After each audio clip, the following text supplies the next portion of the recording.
How you guys doing? This is your boy official Sahar TV, and this next video is quite unique because this very person and I were having dinner the other day, and his resilience is truly inspiring. Before we get to the video, I have a challenge for you. I want you to look at the disgusting behavior of the crowd in the Oxford debate. Try to count how many times the speaker is interrupted, cursed, or booed. Ready? Let's roll the clip. Tonight we are here to confront lies that masquerade as truth, and accusations which are intended actually to inflame rather than to inform. This is a debate which twists the language of justice into a weapon of hate. Look at the girl that's right here. Look how she's rolling her eyes this entire clip.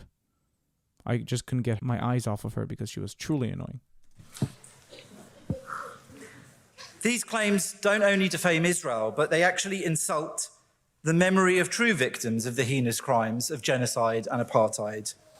And this motion has a reckless disregard for history, law, and truth. These allegations aren't critiques of policies, they're assaults, and above all else, they're an appeal to prejudice rather than reason. They assume that you will believe them because you have been primed by previous slurs against the state of Israel. But I am here tonight to appeal to your sense of reason. I hope that you are better than that you are smarter than that, and that you are more open to hearing different views than that. We will dismantle those falsehoods and expose the hypocrisy and malice of those who wield them. But first, I must begin by addressing the very organization and nature of this debate. The title itself is an outrage, and the speakers are possibly the most aggressive people who the president could have invited. Debate is meant to be a form of discussion that will help people understand one another's point of view. You're right. Debate is designed to enlighten, but this one isn't. It's designed to antagonize for your entertainment. But I'm not here to entertain you. This isn't my first encounter with this sort of vitriol in this chamber. When I was a student here some 23 years ago, the president then invited the infamous Holocaust denier David Irving to come and speak. The invitation was eventually rescinded after an uproar, but not before I experienced overt and explicit anti-Semitism in the form of jeers and laughter like that in this very room, more or less where that gentleman over there is sitting. Today's president invited a man who justifies the atrocities of October the 7th. Unfortunately, he was too scared to be here tonight, and that psychopath will be here tomorrow instead, unchallenged by debate. We are left instead with someone who called for normalizing massacres as the status quo, someone who called Volodymyr Zelensky a Nazi promoting Zionist, and called to wipe off the state of Israel from the map, and somebody who called Jews sleazy thieves. Clearly, people interested in conflict resolution and peaceful coexistence. No, thank you. No, thank you. No, thank you. How many times can a person be interrupted? Respect the person speaking who was invited to speak. Let him finish his sentence. Why does he have to be interrupted 24/7? What is this? What is this disgusting behavior?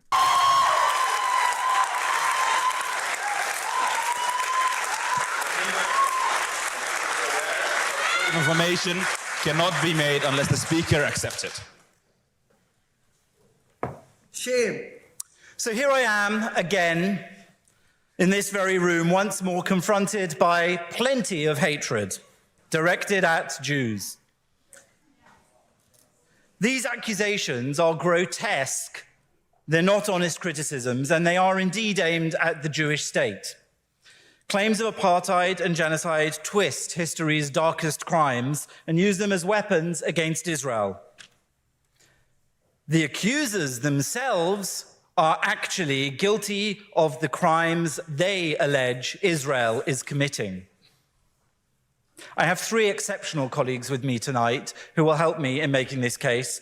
Two Arabs with personal experience and biography which will debunk these false allegations of apartheid and genocide, and a legal expert who speaks with international law authority. As for me, I am a proud Jew. My late father was a Holocaust survivor.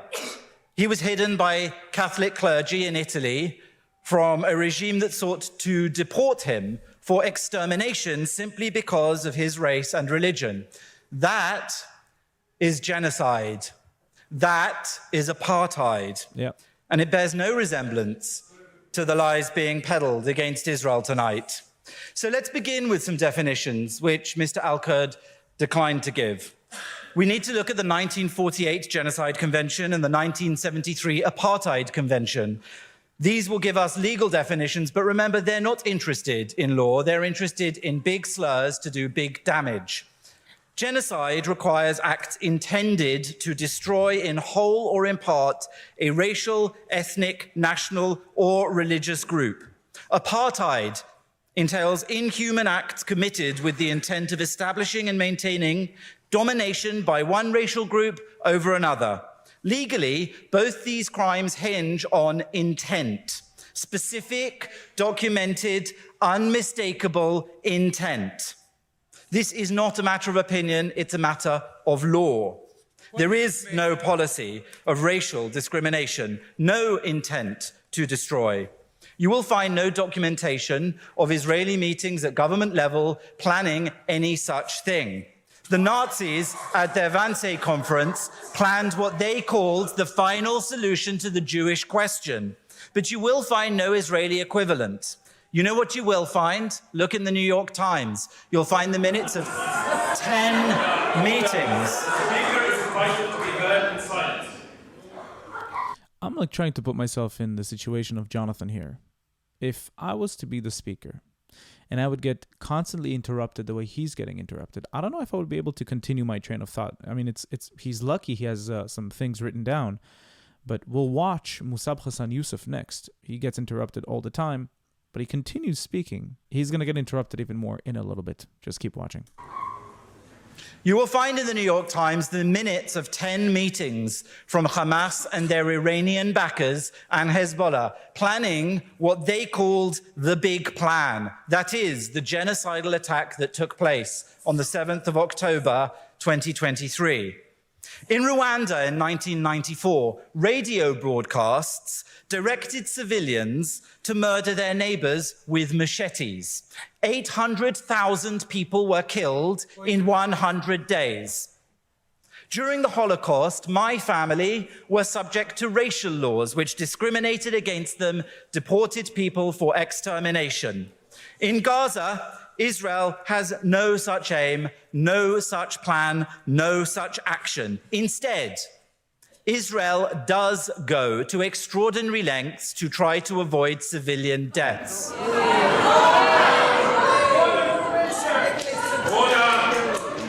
speaker will be heard in silence. It cancels airstrikes when there is a risk of excessive civilian deaths. There are plenty of documented instances. It issues warnings before airstrikes. Hamas, on the other hand, does hide its weapons, its control centers, in schools, in mosques, in universities, in hospitals. Order. The speaker will be heard in silence. Israel has provided 700,000 tons of food to Gaza during this war. That is a daily average. That is a daily average of 3,200 calories per person. The NHS in this country... Order! The speaker is entitled to be heard in silence and to be... No, they're cursing. That's different. They're cursing. That's different. Yes. They need to get out. If she doesn't get out, all of us go out. Please have the seat. You may not address the chair unless you make Get him out. Order! Disgusting how they don't let him speak. and they interrupt him and curse him. Disgusting. And this is supposed to be an esteemed establishment. Look at this. Disgusting.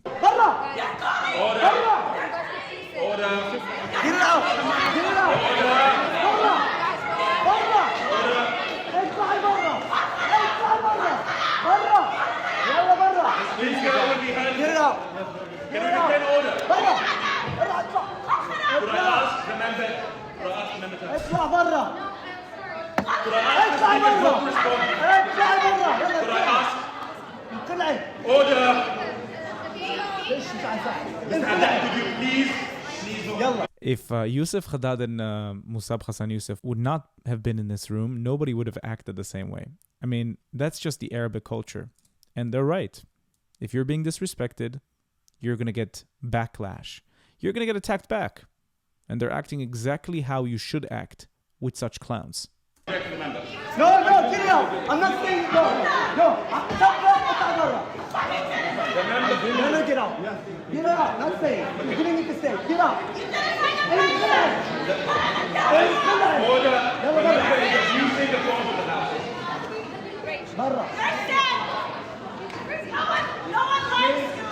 It's okay. I don't want you to like me. Yalla barra. Barra. No one likes you. It's okay. I don't need you to like me. Golden.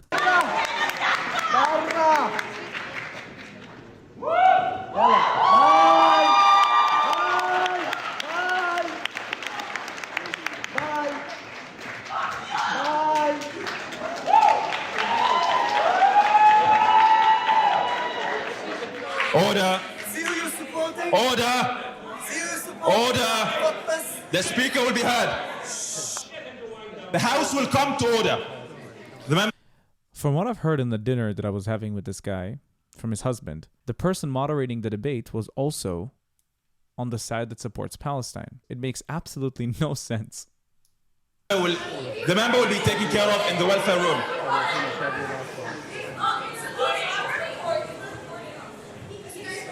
I will remind the member that there be no recording. Could I have order, please? The speaker will continue. Jonathan, please finish your speech. I might just say that I understand there are plenty of people in this room who don't agree with us, who don't like us. But this esteemed establishment is meant to be a bastion of free speech, discussion, and debate. And this example is not any of those things. And I urge all of you, I'm here to tell you my side of an argument.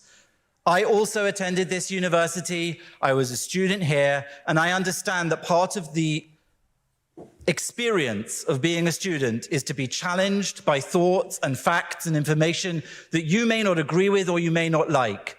But to shout like that, to abuse a speaker who is being respectful and giving you their side of an argument is not the way to achieve better knowledge or understanding of anything. I will give all of the proposition speakers their dues. As you should. Good job.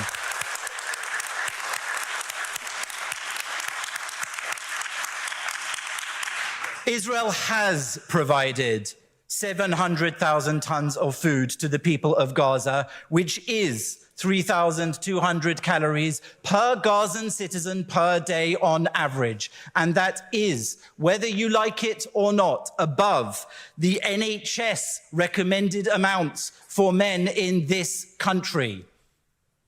Gazans are receiving more food per day than the world average during the war. Madam, if you have a point of information, stand up and make it. Stand up and make it. On a point of order, you may not speak unless the speaker recognizes you. Please let the speaker finish. I'm letting her speak. What would you like to say, madam? I'm not. Didn't hear what she said, but I like this guy's resilience. The thing is, just because you say so doesn't mean it's true.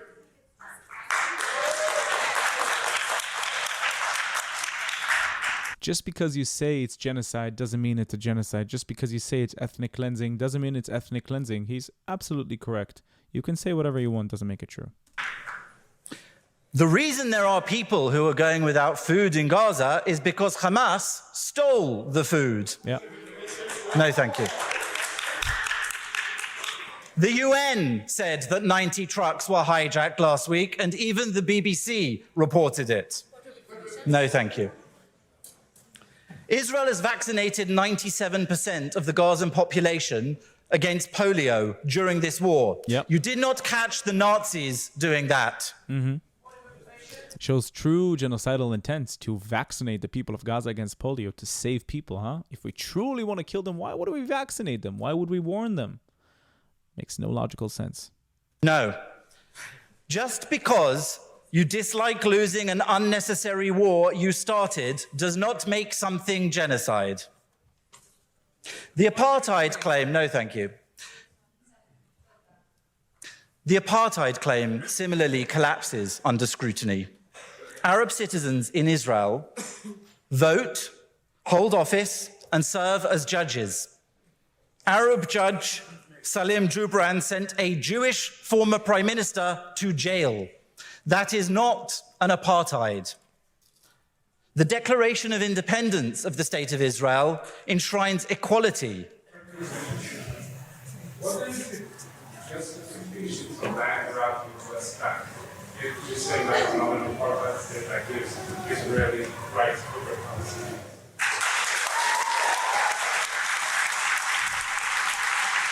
What's going on with the clapping? What's going on? One has to decide in relation to disputed territories whether you apply the law of Israel or different laws to that area. And under the laws of occupation, different laws are frequently applied to a different area. So should you consider it occupied territory, it is bound not to have the same laws. And indeed, with areas A, B, and C in Judea and Samaria, or the West Bank, whichever you prefer to call it, there are differences in how people are governed because there was an agreement between Israel and the Palestinian Authority to try to cede some level of autonomy to the Palestinians. We have seen in Gaza, which is the closest we get to a self-governing Palestinian state, with no Israelis in it, with no Jews in it, with no Jewish corpses in it. They exhumed them when they evacuated, just what the Palestinians used that autonomous area for. It was to attack the Jewish state. I'm not going to watch the whole video. I want you to watch the full video on the Oxford channel. But what he said last is absolutely shocking. Did you hear what he said? When Israel left Gaza in 2005, because they've been there since 1967, people started living there and having families and starting communities. So people also died there and were buried there. So when Israel left Gaza in 2005, the Gazans dug out the corpse of the people of Israel, of the Jews. So there's no remains of any Jew or Israeli memento, as they say.